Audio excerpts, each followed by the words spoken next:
Antes de começar essa aula, você vai deixar o seu celular longe, vai ajeitar a sua postura na cadeira e vai lembrar por que você está estudando um curso CPA 20. É para melhorar a sua carreira, mas por quem?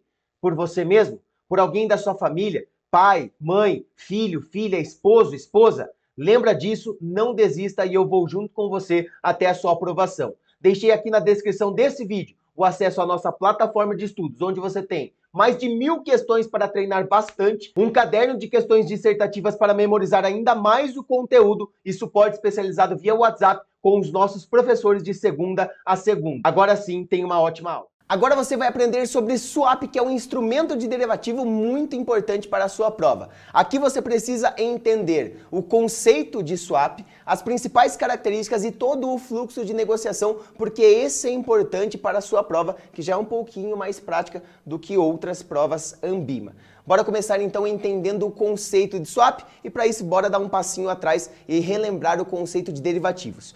Eu disse que todo contrato de derivativo, seja qual for, dos 4 mercados, você comprará um contrato para negociar outro ativo, certo? Por isso que os preços derivam de um outro ativo. Aqui no swap é mais específico ainda, é uma troca de indexadores, é uma troca de um fluxo financeiro. Então você está recebendo algo e deixa de receber, passa a receber um outro indexador. E aqui nós podemos ter taxas de juros, pares de moeda, todas as negociações possíveis dentro deste mercado. Suas características. O principal é você entender que o swap ele tem uma ponta passiva e uma ponta ativa. Toda vez que eu falar ponta ativa, é o que o investidor irá receber.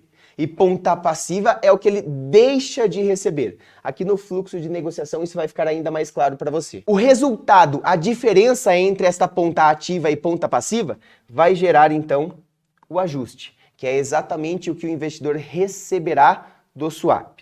Negociação, ela se dá somente no mercado de balcão organizado, também no mercado de balcão não organizado, mas é importante que você saber que você não consegue acessar Home Broker, B3 e realizar um contrato de swap. Isso porque é muito específico, é muito individual, não há padronização de contratos. Eu tenho um contrato pré-fixado e eu quero trocar esse indexador para pós-fixado. Ou não, não faz sentido, eu quero trocar para inflação. Não faz sentido, eu quero trocar para dólar. Eu consigo personalizar o contrato de acordo com a minha necessidade. Por isso que não faz sentido a negociação via B3, somente mercado de balcão organizado e não organizado. Margem para garantia existem em alguns contratos. Quando você assistir às aulas de mercado a termo e mercado futuro, você verá que é obrigatório a margem para garantia. Neste caso, do swap, não são todos os contratos que contam com a margem para garantia.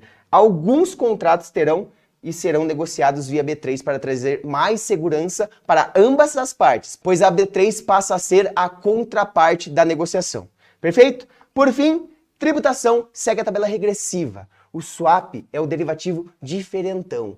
Quando nós falamos de opções, mercado a termo e mercado futuro, os três são tributados via renda variável. Swing trade 15%, day trade 20%. O swap é o único que segue a tabela regressiva de imposto de renda. Agora é a melhor parte da aula, onde nós vamos entender um pouco mais sobre o fluxo de negociação em um exemplo prático que inclusive pode cair na sua prova e, por que não, na sua mesa com o seu cliente, porque você sempre tem que lembrar o porquê que você está aqui comigo em todo esse processo de certificação. Trazer conteúdo, trazer qualidade para o seu atendimento ao cliente. Então bora lá. Pensa que o seu cliente ele tem um contrato, um título que paga uma taxa pré-fixada de 6% ao ano. Bora dar um cenário para isso? Pensa que ele comprou esse título quando a taxa Selic estava em 2% ao ano. Isso aconteceu de fato. Nós tivemos uma política monetária expansionista muito forte, Banco Central via Comitê de Política Monetária foi reduzindo a taxa Selic até chegar à mínima histórica de 2%. E aí olha só a cabeça deste investidor. A taxa Selic está remunerando 2% ao ano.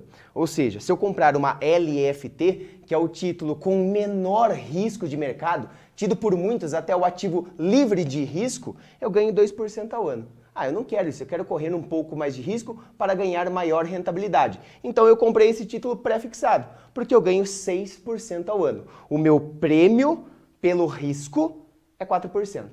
Perfeito, até aqui sem problema algum. Se a gente colocar um vencimento para esse título de 5 anos, significa que este título pré-fixado ele vai pagar por 5 anos 6% ao ano.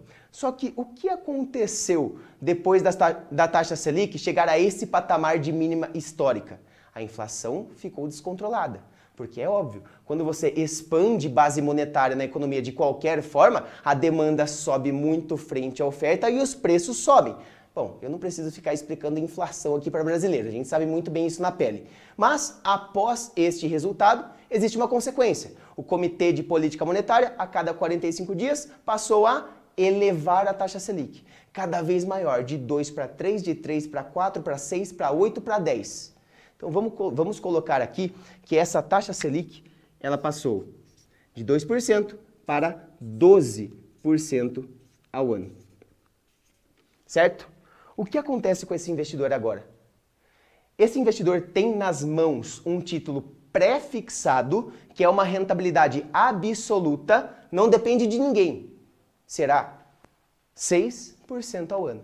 Enquanto o mercado, inclusive neste ativo livre de risco, deixou de pagar 2 e está pagando 12, o dobro do que ele tem nas mãos.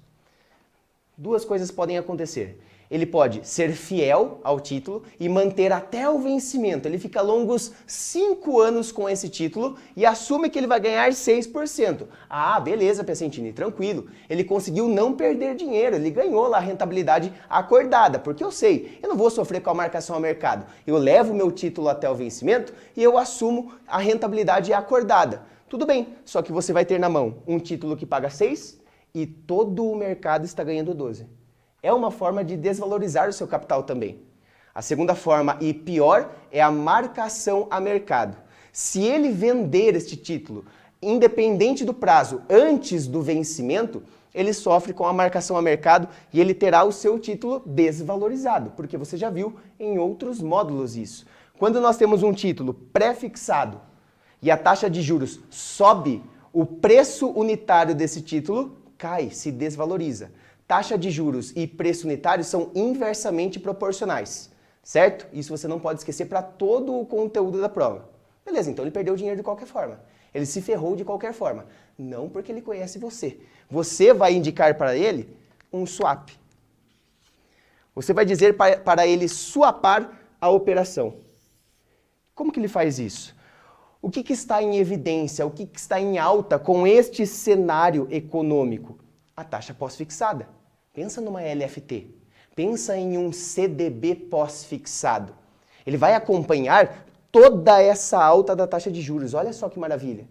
Então ele vai swapar o título dele com um outro título, só que este será pós-fixado. Qual é a ponta em que cada título entrará aqui?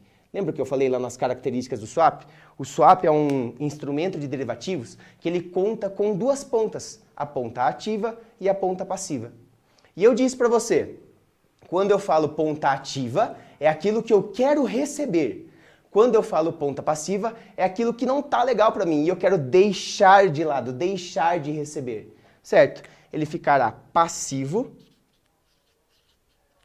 em taxa pré e ativo em taxa pós-fixada, certo?